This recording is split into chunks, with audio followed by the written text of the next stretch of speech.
ꯑꯩꯒꯤ ꯏꯃꯥꯟꯅꯕꯤꯁꯤꯡꯅꯅꯦ ꯐꯣꯟ ꯇꯧꯅ ꯍꯪꯕꯤꯔꯦꯌꯦꯕ ꯑꯗꯣ ꯃꯣꯏ ꯃꯈꯣꯡ ꯌꯥꯝꯅ ꯍꯥꯝꯃꯤ ꯍꯥꯏꯌꯦ ꯑꯗꯣ ꯃꯈꯣꯡ ꯍꯥꯝꯃꯒꯅꯦ ꯗꯥꯛꯇꯔꯒꯤ ꯍꯤꯗꯥꯛ ꯂꯧꯅ ꯆꯥꯔꯒ ꯃꯕꯨꯛ ꯀꯪꯈꯠꯂꯤ ꯑꯃꯨꯛ ꯍꯦꯟꯅ ꯒꯦꯁ ꯀꯥꯏꯅ ꯍꯥꯏ ꯑꯗꯣ ꯀꯔꯤ ꯆꯥꯔꯒ ꯈꯣꯡ ꯍꯥꯝꯕꯗꯣ ꯐꯕꯒꯤꯅꯦ ꯍꯪꯉꯩꯌꯦꯕ ꯑꯗꯣ ꯁꯤ ꯖꯦꯡꯍꯪꯅꯦꯕ ꯖꯦꯡꯍꯪ ꯑꯇꯦꯛꯄꯀꯣ ꯑꯁꯤ ꯖꯦꯡꯍꯪ ꯑꯇꯦꯛꯄꯁꯦ ꯑꯁꯨꯃꯨꯛ ꯌꯥꯝꯅꯅꯦ ꯁꯤꯁꯦ ꯑꯍꯨꯝꯔꯣꯝ ꯊꯣꯟꯕꯤꯌꯣꯕ ꯑꯗꯨ ꯐꯖꯅ ꯁꯨꯒꯥꯏꯔꯒꯅꯦ ꯃꯍꯤꯗꯨꯅꯦ ꯅꯣꯡꯃꯗ 3ꯂꯛ ꯇꯧꯅ ꯊꯛꯎꯕ ꯃꯊꯣꯟꯅ ꯁꯨꯝ ꯈꯛꯈ꯭ꯔꯅꯤꯀꯣ ꯑꯁꯤ ꯖꯦꯡꯍꯪꯁꯦ ꯌꯥꯝꯅ ꯐꯕꯅꯤ ꯑꯗꯨꯅ ꯒꯦꯁꯇꯤꯛꯇꯁꯨ ꯐꯕꯅꯤ ꯑꯗꯨꯒꯩꯗꯤ ꯈꯣꯡ ꯍꯥꯝꯕꯗꯗꯤ ꯑꯦꯁꯄꯦꯁꯦꯜꯂꯤ ꯌꯥꯝ ꯐꯕꯅꯤ ꯐꯖꯅ ꯁꯨꯒꯥꯏꯔ ꯃꯍꯤꯗꯣ ꯊꯛꯄꯤꯌꯣꯕ ꯑꯗꯨꯅꯤ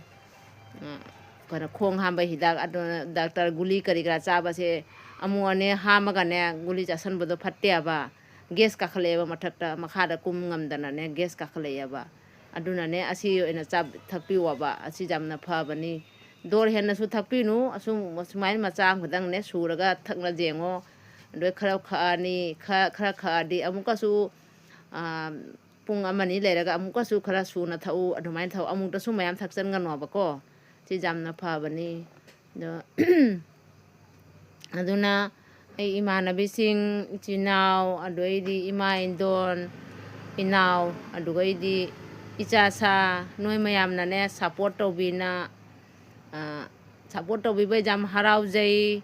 ꯊꯦꯡꯛ ꯌꯨ ꯑꯗꯩꯗꯤ ꯂꯥꯏꯛ ꯀꯃꯦꯟ ꯁꯤꯌꯥꯔ ꯇꯧꯕꯤꯕꯩꯁꯨ ꯊꯦꯡꯛ ꯌꯨ ꯌꯥꯝ ꯍꯔꯥꯎꯖꯩ ꯑꯗꯨꯅ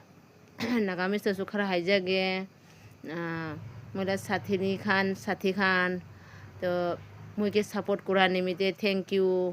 और लाइक कमेंट शेयर करा निमित्ते साई दिया निमित्ते बिसी थैंक यू तो अमिला साथी खान प्राना फोन करिगने हुदिसे बिसी जो लेट्रिन तो ना बिसी लेट्रिन करे और डॉक्टर ला दवाई खाइसे बोले गैस हो जाए पेट तो ना तो कि खाइले ভাল হব কইনে মইকে হুদিছে এইটো না এইটো কি কব এইটো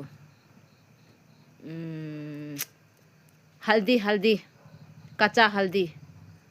হালদি দু না ইমান নিচিনা একটা লৈ কিনে না পিচি কিনে না তাইলা রোজটো খাবি তাইলা জুসটো খাবি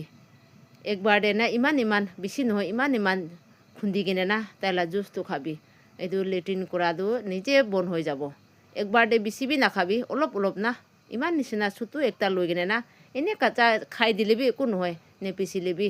ইমান চুটু একটা লৈ কিনে না খাই দিলেবি একো নহয় এইটোহে খাবি দিনতে 2 বাৰ 3 বাৰ অলপ